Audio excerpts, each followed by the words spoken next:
Welcome to Made in China. I'm John, and for my first video in this new series, Made in China, I'm going to feature China and the world's most popular spirit, Baijiu. My experience with Baijiu is quite long. The first time I ever tried Baijiu was in 1981 at Tiananmen Square, the Great Hall of the People. And I was a student, and we were entertained by local government authorities and academics here in China. We were a mission coming from the East Coast of the United States. And we had this fabulous dinner. And of course, in Beijing, the dinner was Beijing duck. But the feature drink was, of course, China's national spirit, Baijiu. So, 4 decades living in Greater China, I've had a lot of experiences with Baijiu. Professionally, as a Baijiu judge, I started almost 2 decades ago. There was a small competition up in Shandong in the northeast of China. And then since then, I've been a regular Baijiu judge, one of the world's very few, less than a handful, to tell you the truth, international Baijiu judges. I've been a judge at some of the most important international spirits competitions and Baijiu competitions all over the world and in China. For instance, Spirit Selection by Concours Mondial de Bruxelles, both in Europe, but also here in China. Also for the International Spirits Grand Challenge, an important local competition, and numerous other competitions. When we have these Baijiu competitions, we typically have 100 or more judges. 99% Chinese, myself, maybe 1 or 2 foreigners, and we taste China's beautiful Baijius. But getting to the point, why is Baijiu special? Why is Baijiu the world's most popular spirit? So first question, why is Baijiu so wildly successful? Well, number one, it is the dominant spirit here in China. And China, with 1.4 billion people, certainly has a big and a thirsty market. But we really have to get deeper into the roots of Baijiu, because it's more than a drink here in China. What I've learned as I've lived here in China is that Baijiu is really the fabric of society. It's part of China's history, it's part of China's tradition, it's part of China's culture.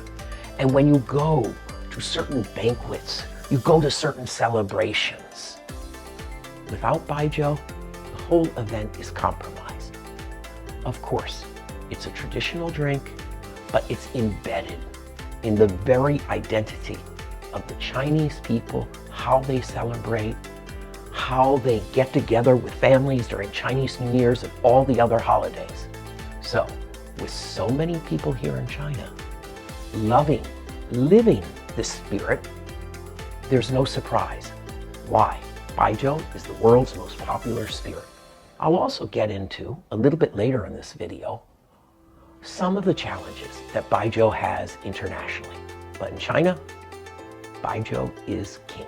Truly understanding any great spirit, or wine for that matter, one has to know about the history. And the history of Baijiu is very ancient. Let's start at the first step or process of making Baijiu, fermentation. Some people believe now the first evidence of fruit being fermented into wine purposely happened 9,000 years ago in Jiahu, which is in Henan province of China. Of course, then it was merely fruits fermented into alcohol and made into a type of fruit wine.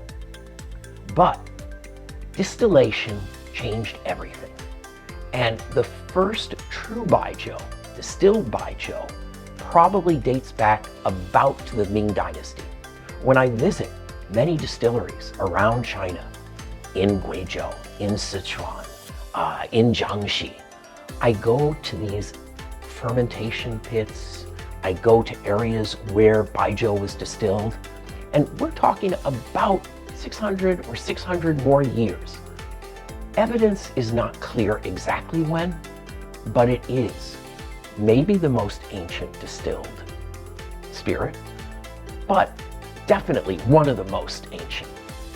Then again, a next step in Baijiu's progression was, throughout the centuries, Ming Dynasty, Qing Dynasty, the forming of the Republic of China, and then the People's Republic of China, that Baijiu was really the drink of the masses, where wine, whether it was the rice wine, Huangzhou, other styles of wine, lower in alcohol than Baijiu, these were the drinks of the elite. The masses drank Baijiu. The elite mostly drank wine. All of that changed in 1949 with the establishment of the People's Republic of China. And then, especially then, Baijiu became the national drink. And it's one Baijiu in particular, Red Star, was featured in some of the celebrations in Beijing. But really, that is when Baijiu first took off, not only for the masses, but also for the elites. So Baijiu's history is still being written today. And I'm going to share with you in this video a little bit more of where I think Baijiu is, more importantly, where Baijiu is going. The success of Baijiu in China today is unquestioned, its market position unparalleled. But there are some challenges. When I participate at major Baijiu events, when I'm a judge at both international and domestic Baijiu competitions, a lot of the drinkers are a lot like me, older males. Demographically, one of the principal challenges of Baijiu in the future is to attract younger people in China and then also expand to females and international drinkers. This is quite important because as ingrained Baijiu is in the culture of China, demographically China's changing. China always wants to export their products abroad. So these are the challenges, but also the opportunities of Baijiu in the future. I think everybody that I know in the Baijiu industry, whether it's producers, whether it's regional government authorities in Baijiu producing areas, we all know we have to look to new opportunities to sustain the success of Baijiu. We all know that we have to expand the market, the demographics of Baijiu. And this specifically, as I just mentioned, includes younger people in China, also females, and the international markets and drinkers. This is going to be the principal challenge of Baijiu in the coming years. And it's not going to be easy. There is so much competition right now in China. Many young people here in Shanghai, where I live, or whether it's Beijing, Shenzhen, Guangzhou, first-tier cities, also second-tier cities in China, are very attracted to foreign products. And this includes foreign spirits, like whiskeys. When I first came to China, wow, nobody really knew much about whiskey, and all they drank was blended whiskey. Now, single malt whiskeys are all the thing. Many young Chinese also love cocktails. And in cocktails, they're using gin, tequila, other imported spirits that are made using very established and popular cocktails. Baijiu somehow, some way has to figure this out. I'm of two minds here. One mind is, yes, the bar scene, the cocktail scene here in China, first-tier cities, it's important. But I don't think it's enough, because I think anytime you rely on a cocktail to build a brand or loyalty to a spirit, it's not enough, because the cocktail is the star, the spirit is merely mentioned. And Baijiu is such a complex, great spirit that it deserves its own attention and needs to be enjoyed by the youth, by the middle-aged people, by females in China, not only in cocktails, but also by itself.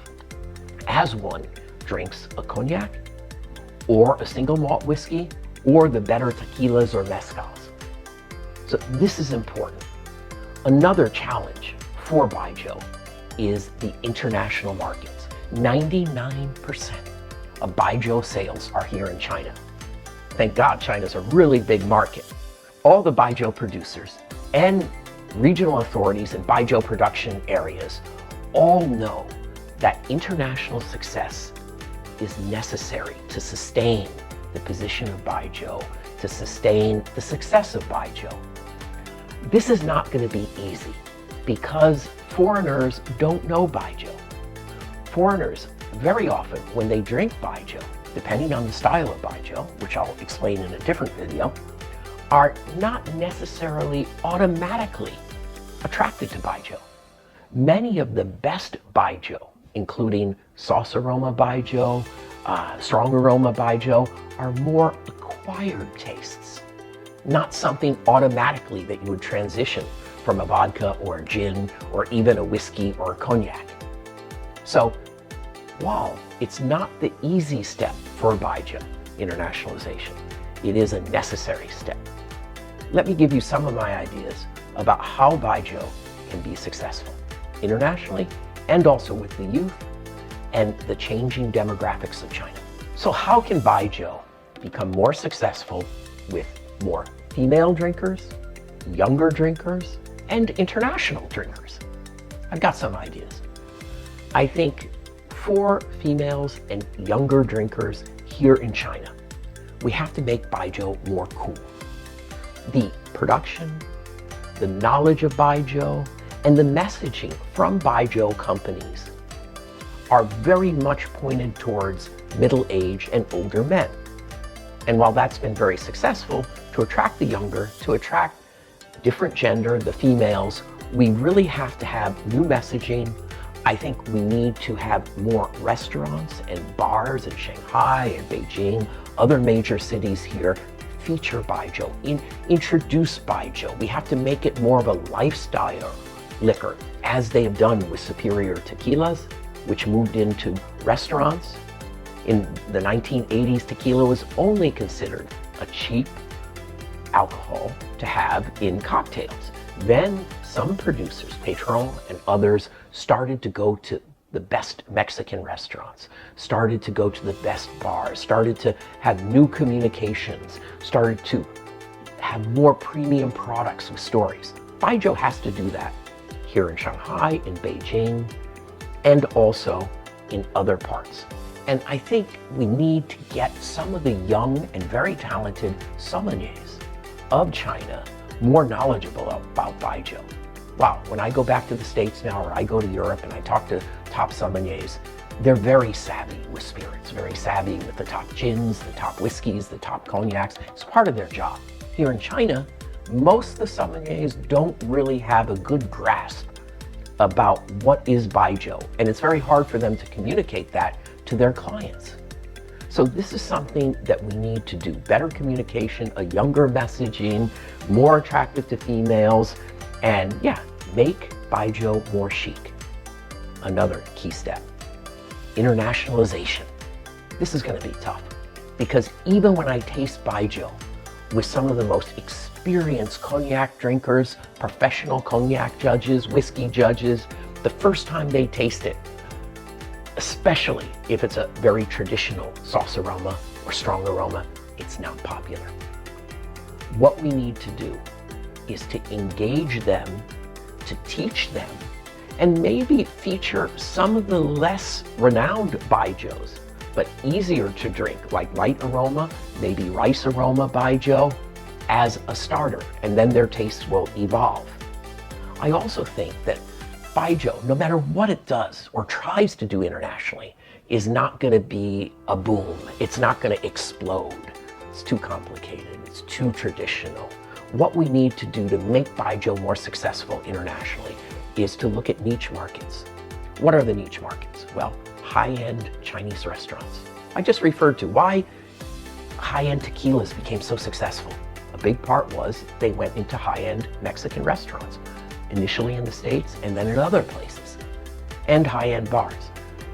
What cuisine is more popular than Chinese cuisine around the world? Really, if you look at the two cuisines that enjoy the most international success, popularity, Italian and Chinese. So we need to target international high-end Chinese restaurants, engage them, train their staff, their sommeliers, to not only procure Baijiu, which is not always easy internationally, but then also to be able to communicate that in an attractive, professional manner to their clients. So it's not going to be an overnight success. Baijiu, I believe, will have international success gradually, targeting certain niches. We also need to educate the spirits educators who teach the professionals in Europe, in the United States. They have to learn more.